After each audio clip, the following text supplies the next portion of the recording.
Assalamualaikum warahmatullahi wabarakatuh.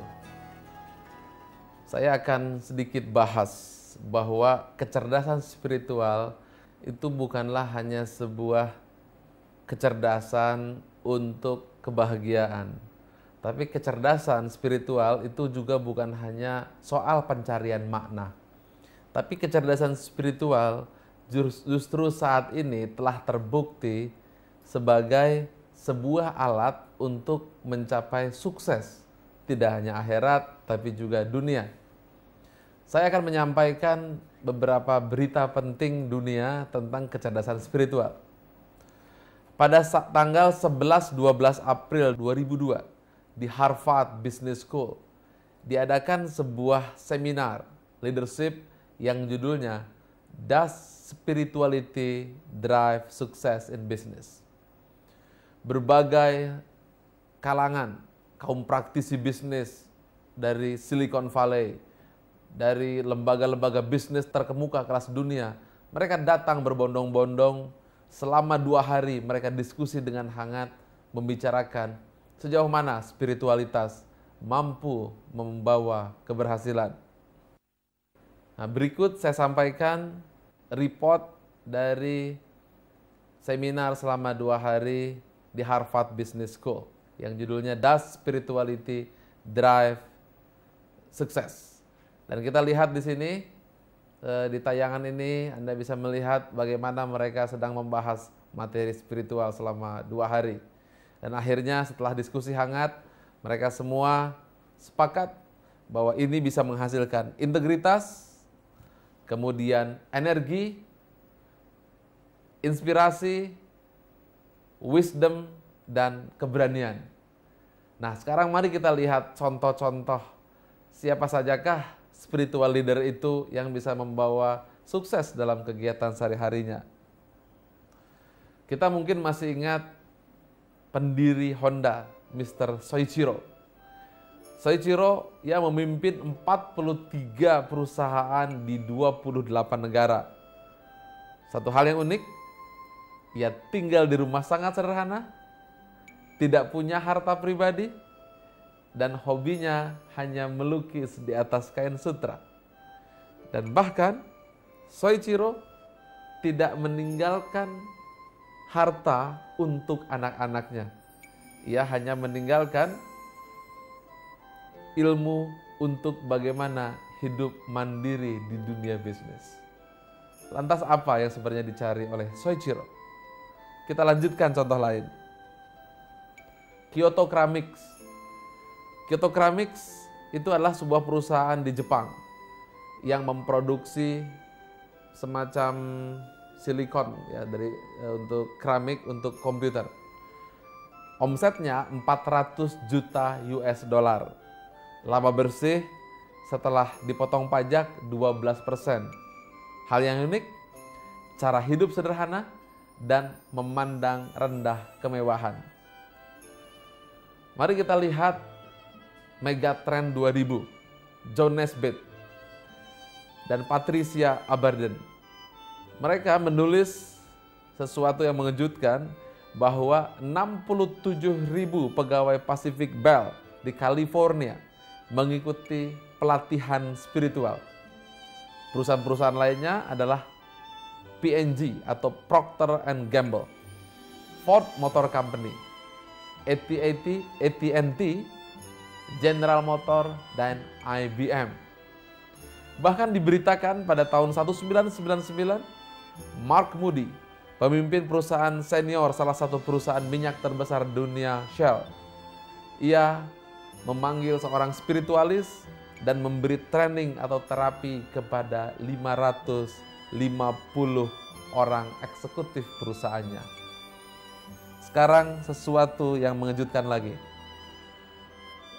Profesor Dr. Guy Hendrik Kelderman, penulis buku Corporate Mystic atau Mystikus Corporate. Ia hampir 25 tahun menyelidiki dan masuk ke berbagai perusahaan-perusahaan untuk mengadakan wawancara. Tidak lebih dari 800 orang eksekutif yang diwawancarai dan diamati selama 25 tahun itu. Kesimpulannya mengejutkan. Saya katanya tidak pernah menyangka sebelumnya. Saya menemukan para mistikus. Mistikus itu semacam sufi-sufi. Justru bukan di tempat-tempat peribadatan. Tapi saya menemukan mereka di meja-meja rapat. Kemudian Profesor Guy Hendrik Kelderman juga, ia membuat sebuah ramalan yang mengejutkan. Bahwa di abad 21 ini, Anda tidak akan menemukan para sufi di tempat-tempat peribadatan, tapi Anda menemukan mereka di korporasi-korporasi raksasa. Apa itu para mistikus corporate? Mereka adalah semacam sufi. Apa itu sufi?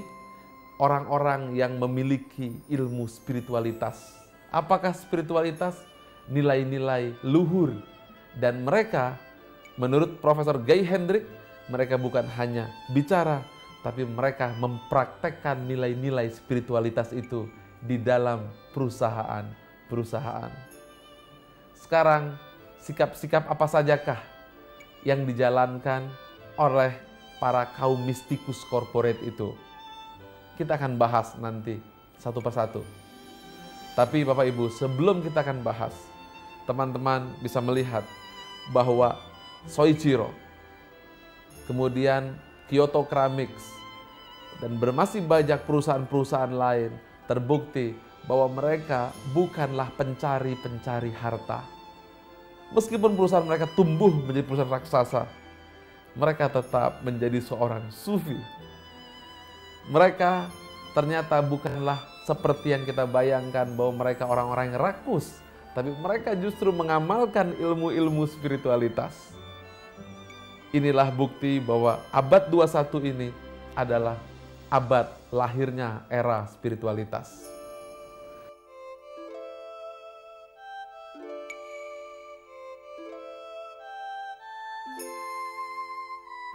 Saya pernah mendatangi salah satu pabrik yang sangat terkenal memproduksi semacam Toshiba dan sebagainya. Perusahaan itu didirikan oleh Matsushita. Karyawannya luar biasa dan di seluruh dunia perusahaan ini telah berkembang dengan pesat. Dan dia hanya lulusan kelas 6 SD. Apakah yang menjadi misi? Misinya ternyata adalah sederhana. Life is not only for bread. Hidup bukan hanya untuk sekerat roti. Luar biasa. Dan bahkan orang terkaya dunia, Bill Gates, dia mengatakan bahwa 40% penghasilan bersihnya dibagikan untuk kemanusiaan. Saudara-saudara, Anda bisa melihat bahwa para sufi-sufi itu ternyata mereka bekerja di dunia bisnis. Bahwa mereka menjalankan ini bukan hanya teori, tapi mereka mempraktekkannya. Sekarang kita akan bahas karakter apa sajakah yang ada dari diri mereka. Nah, inilah hasil penyelidikan yang dilakukan oleh Guy Hendrik Kelderman di seluruh dunia selama 25 tahun, dan mereka menemukan bahwa para sufi corporate itu, satu, mereka jujur. Dua, mereka adil atau fairness. Tiga, mereka tahu tentang diri sendiri. Empat, mereka fokus kepada kontribusi. Lima, mereka non-dogmatis. Enam, mereka mampu membangkitkan yang terbaik dari diri sendiri dan orang lain. Tujuh, mereka terbuka terhadap perubahan. Mereka visioner. Dan selanjutnya, mereka memiliki disiplin diri yang ketat dan memiliki keseimbangan. Sekarang mari kita lihat dan kita bahas satu persatu. Kejujuran. Para pengusaha-pengusaha sukses itu, para sufi corporate, mereka bukan lagi melihat kejujuran sekedar gagasan mulia, tapi ia jadikan kejujuran sebagai kunci sukses. Dan mereka juga adil, tapi mereka bukan hanya teori, dia sungguh-sungguh membela keadilan meskipun mereka di bawah tekanan. Mereka juga mengetahui tentang diri sendiri dan orang lain. Ia sangat banyak belajar untuk memahami emosi dan perasaannya. Mereka fokus kepada kontribusi. Niat mereka untuk berbagi sangat tinggi sekali. Mereka juga tidak dogma, artinya dia tidak mendapat sesuatu itu hanya dogmatis, tapi benar-benar sangat terbuka. Ia juga pandai membangkitkan potensi diri dan pandai membangkitkan juga potensi pada orang lain. Ia terbuka dan ia menerima semua perubahan dan hidup sukses di atas perubahan itu. Visioner, ia mampu menjelaskan tentang misi-misi dan mimpinya ke depan, dan bahkan ia mampu menjelaskan dengan konkret misinya ke depan. Ia disiplin dan ia bahkan keras kepada dirinya sendiri. Seimbang dalam arti keluarga, pekerjaan, dan masyarakatnya. Sekarang kita akan coba bahas. Mengapa di semua muka bumi memiliki sifat ini? Jujur, adil, kemudian terbuka, memiliki visi, seimbang, dan apabila dipelajari dan diselidiki, umumnya mereka menunjukkan sifat-sifat ini. Saya akan tunjukkan lagi, bukan hanya yang dikatakan oleh Guy Hendrik Luhmann, tapi juga apa yang menjadi hasil kesimpulan penyelidikan orang-orang sukses di seluruh benua. Dan ini disebut dengan karakter CEO. Mari kita pelajari baik-baik. Apa saja karakter CEO itu? Jujur, nomor 1, yang menjadi urutan pertama. 2, berpandangan jauh, visi ke depan. 3, bisa memberi inspirasi. 4, kompeten. 5, ia adil. 6, ia suka mendukung. 7, berpandangan luas. 8, cerdas. Terus terang, berani, bisa diandalkan, bersifat kerjasama, kreatif, berdaya imajinasi, peduli kepada orang lain, caring,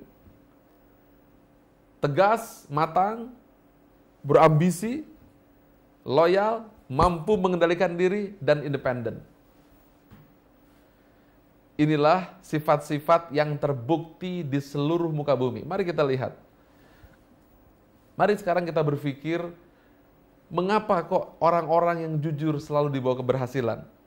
Berpandangan jauh, memberi inspirasi, suportif, peduli. Seperti juga yang disampaikan tadi di dalam corporate mistiknya Guy Hendrik Luhmann. Sekarang saya ingin bertanya kepada seluruh pemirsa. Mengapa? Mengapa ada kata kejujuran, keadilan? Mengapa semua orang mengejar kata-kata kejujuran dan keadilan, dan mengapa apabila mempergunakan itu mereka menjadi sukses? Sepertinya jujur, adil, tanggung jawab, kemudian mengasihi, cinta, berani, tegas, itu semua seperti sesuatu yang membuat manusia begitu mencari makna-makna tadi. Sekarang mari kita berpikir, mengapa? Wa fi anfusikum afala tubsirun. Di dalam dirimu sendiri, tidakkah kamu perhatikan? Mengapa ada kejujuran, kasih sayang, keadilan, tanggung jawab? Dan di seluruh muka bumi, semuanya senantiasa mendukung sifat-sifat ini. Keadilan, kejujuran, kasih sayang, kebersamaan, loyalitas, peduli. Mengapa? Dan mengapa orang-orang yang memiliki sifat-sifat itu senantiasa terangkat ke permukaan dan menjadi sukses? Iqra bismi rabbikal ladzi khalaq. Khalaqal insana min 'alaq. Iqra wa rabbukal akram. Alladzi 'allama bil qalam. 'Allamal insana ma lam ya'lam. Baca dengan nama Tuhanmu. Baca dengan nama Tuhanmu yang Maha Pemurah. Baca, Dialah yang mengajarkan dengan perantaraan kalam. Baca, Dialah yang mengajarkan manusia dari apa yang tidak diketahui. Mengapa? Saya tidak ingin cepat-cepat menjawab. Saya ingin agar Anda pemirsa di rumah ikut membantu dan menjawab mengapa kasih sayang begitu dirindukan. Mengapa keadilan begitu didambakan. Mengapa kebersamaan begitu dicari dan dimuliakan. Mengapa sifat tanggung jawab mampu mengantarkan mereka menjadi sukses dan menjadi kata-kata yang senantiasa muncul di tembok-tembok perusahaan, muncul di buku-buku, muncul di kisah film, muncul menjadi karakter-karakter orang yang sukses. Baca dengan nama Tuhanmu. Sekarang saya ingin bertanya, mengapa sifat-sifat mulia itu senantiasa dikejar orang? Mengapa? Saya minta Anda untuk segera untuk berpikir, tidak menunggu saya, tapi Anda berpikir ke dalam agar Iqra membaca dengan nama Tuhanmu. Siapakah nama Tuhanmu? Siapakah nama Tuhanmu? Bismillahirrahmanirrahim. Wallahu alladzi la ilaha illahu alimul ghaibi wasyahadah warrahmanur rahim. Wallahu alladzi la ilaha illahu al-malikul qudusus salamul mu'minul muhaiminul azizul jabbarul mutakabbir. Subhanallahi amma yusrikun. Wallahul khaliqul bari'ul musawwirul lahul asma'ul husna. Yusabbihu lahu ma fis samawati wal ard wa huwal azizul hakim. Dia Allah yang tiada Tuhan selain Ia. Dialah Allah yang Maha Pengasih, Maha Penyayang. Dialah Allah yang tiada Tuhan selain Ia.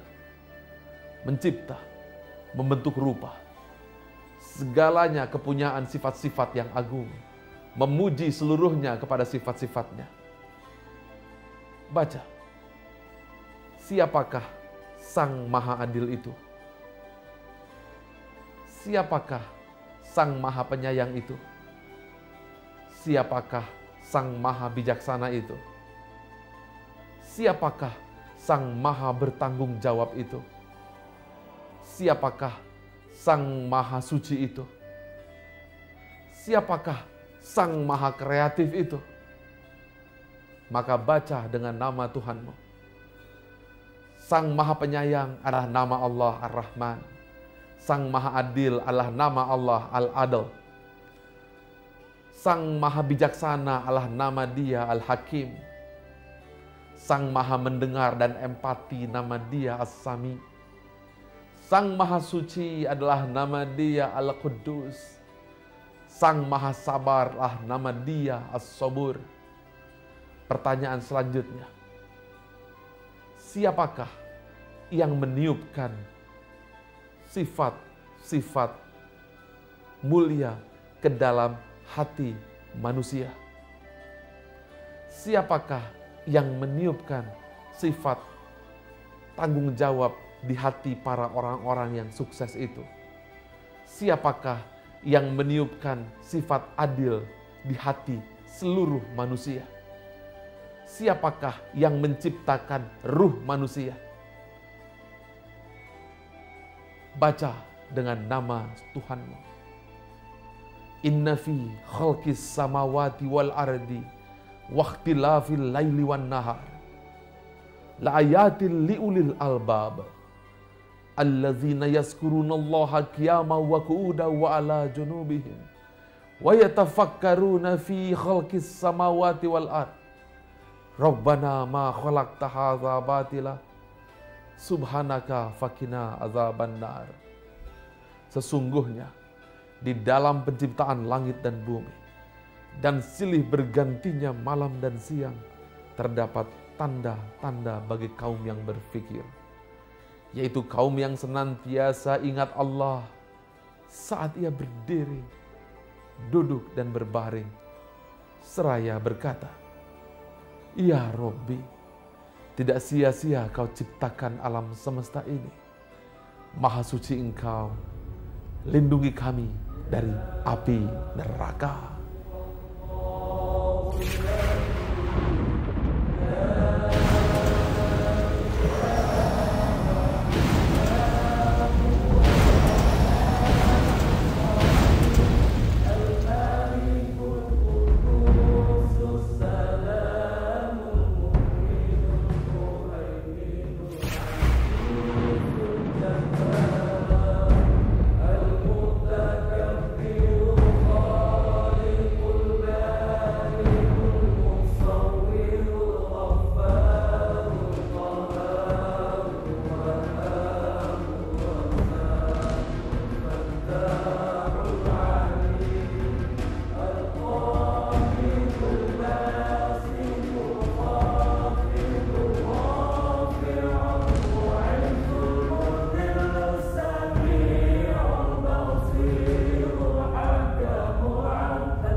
Itulah jawabannya, saudara-saudara, teman-teman, pemirsa.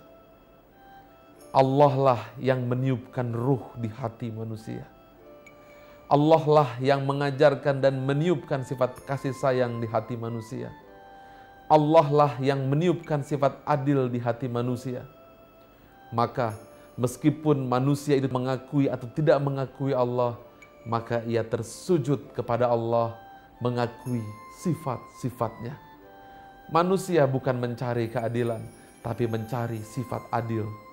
Manusia bukan mencari kedamaian, tapi mencari sifat damai. Bukankah sifat adil dan damai tak terlihat, tapi senantiasa dirindu? Bukan mereka rindu kepada kedamaian, tapi rindu kepada Allah As-Salam. Bukan mereka rindu kepada kebenaran, tapi rindu kepada Al-Haqqu. Bukan manusia rindu dan bangga kepada sifat mulia, tapi rindu kepada Al-Karim. Maka baca dengan nama Tuhanmu. Iqra Muhammad. Iqra bismi rabbikal ladzi khalaq. Khalaqal insana min alaq. Iqra wa rabbukal akram. Alladzi allama bil qalam. Allama insana ma lam ya'lam. Kalla innal insana la yagha ara'ahu stagna. Inna ila rabbika ruj'a. Ara'aita alladzi yanha. Bapak Ibu, kita diminta untuk membaca dengan nama Tuhanmu. Bacalah dengan nama Tuhanmu yang Maha Pemurah.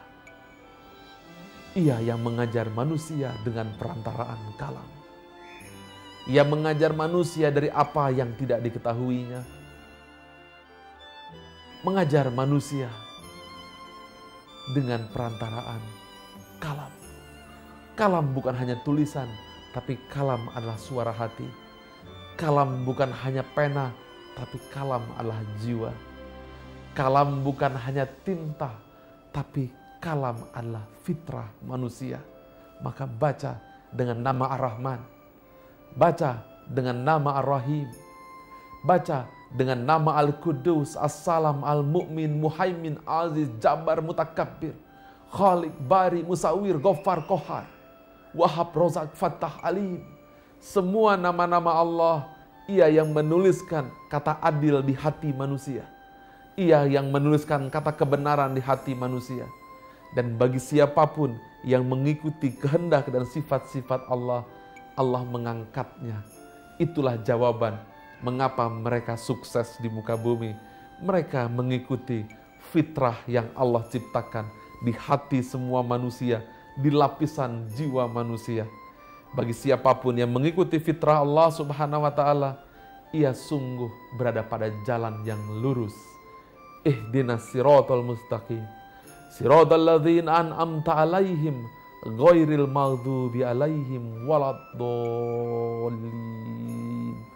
Amin.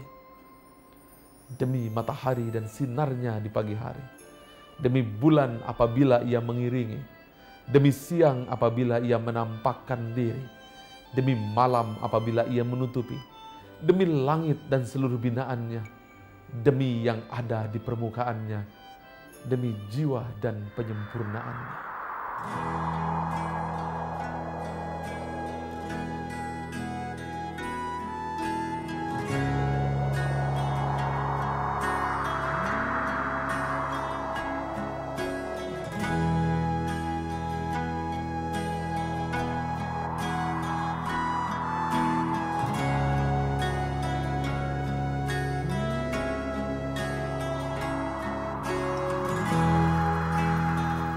Saudara-saudara sekalian,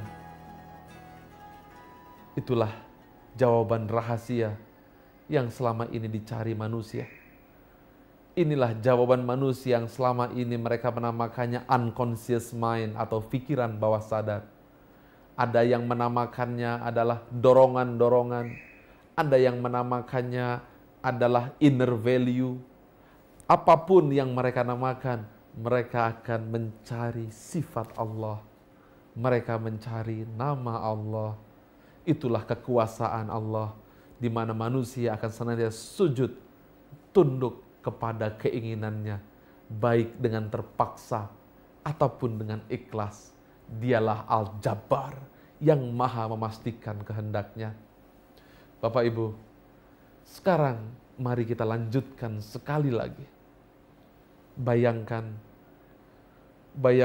ketika kita anak-anak. Bayangkan ketika kita waktu kecil. Bayangkan ibu kita. Ibu kita yang mengandung kita 9 bulan. Kemudian setelah itu kita dilahirkan dengan darah yang berceceran di sana. Ia peluk kita ketika kita masih bayi. Pada saat itu ibu kita bukannya malah sedih, tapi ia di tengah darah dan tangan masih bersimbah darah. Ia menghitung jari kita. 1, 2, 3, 4, 5. Dan kemudian ibu kita tersenyum setelah melihat jari kita semuanya lengkap 5. Padahal pada saat itu ia baru saja melahirkan kita dari perutnya ke muka bumi. Kemudian setelah kita mulai beranjak kecil, kita mulai belajar jalan, ia suapi kita makan di mulut kita. Ketika kita muntahkan, ia tidak putus asa, ia ambil lagi makanan yang masih bersih, masukkan lagi ke perut kita, ke mulut kita. Kemudian karena kita tahu kita tidak mau makan, ia suapi susu. Ia berikan kita susu sampai kita benar-benar sehat. Ia ingin lihat tubuh kita sehat. Kemudian ketika kita digendong oleh dia, kita malah mengompoli dia. Tapi ibu kita tidak marah, ia hanya mengatakan, "Pak, lihat anak kita sehat." Saya ingin tunjukkan betapa cinta dan sayang ibu kita pada diri kita.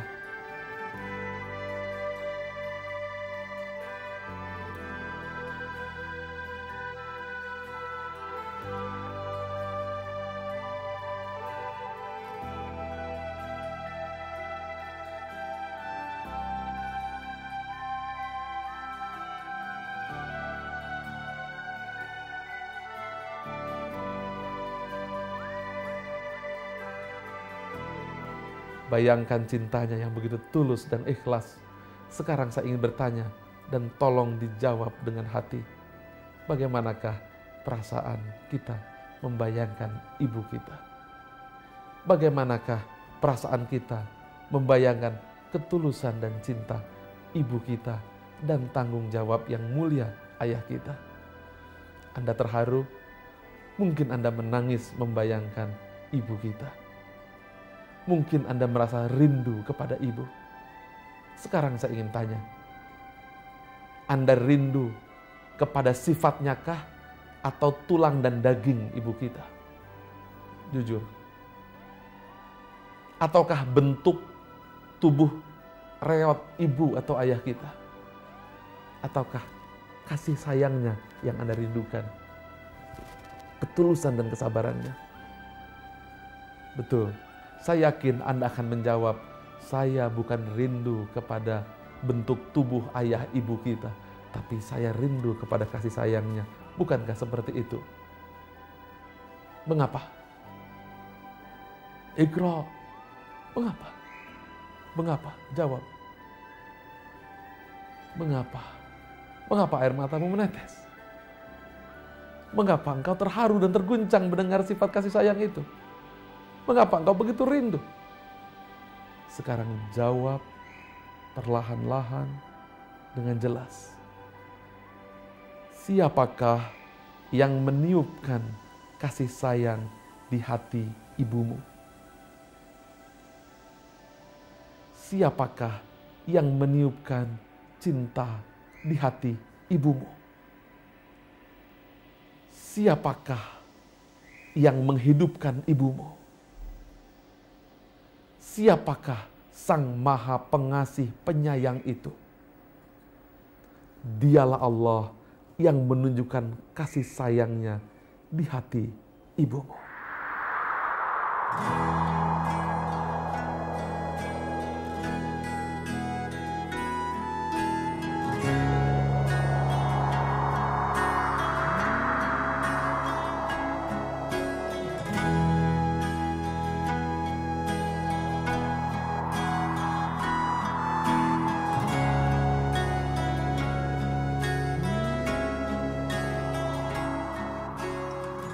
Demikianlah Bapak Ibu yang berbahagia dan dirahmati Allah. Itu semua terjadi karena manusia pernah berjanji kepada Allah yang tertulis dalam surat Al-A'raf ayat 172. Bismillahirrahmanirrahim. Wa iz akhadha rabbuka min bani adama min zuhurihim zurriyatahum wa ashhadahum ala anfusihim alastu birabbikum qalu bala syahidna. Dan ingatlah ketika Tuhanmu mengeluarkanmu dari sulbi Adam, kemudian engkau bersaksi kepada Tuhanmu, alastu birabbikum, apakah aku Tuhanmu? Kita semua tersungkur dan menjawab, betul, kami bersaksi. Persaksian itulah yang membuat air mata kita menetes. Persaksian itulah yang membuat kita terharu. Persaksian itulah yang membuat kita senantiasa rindu kepada kasih sayang, rindu kepada kedamaian, rindu kepada kebenaran, rindu kepada kesabaran, rindu kepada kemuliaan. Kita bukan rindu kepada kemuliaan dan kesabaran, tapi kita telah terikat janji dengan Ar-Rahman, Sang Maha Penyayang. Kita terikat janji dengan As-Salam, Sang Maha Damai. Kita terikat janji As-Sabur, Sang Maha Penyabar. Janji kepada Al-Karim yang Maha Mulia. Baca dengan nama Tuhanmu. Wa fi anfusikum afala tubsirun.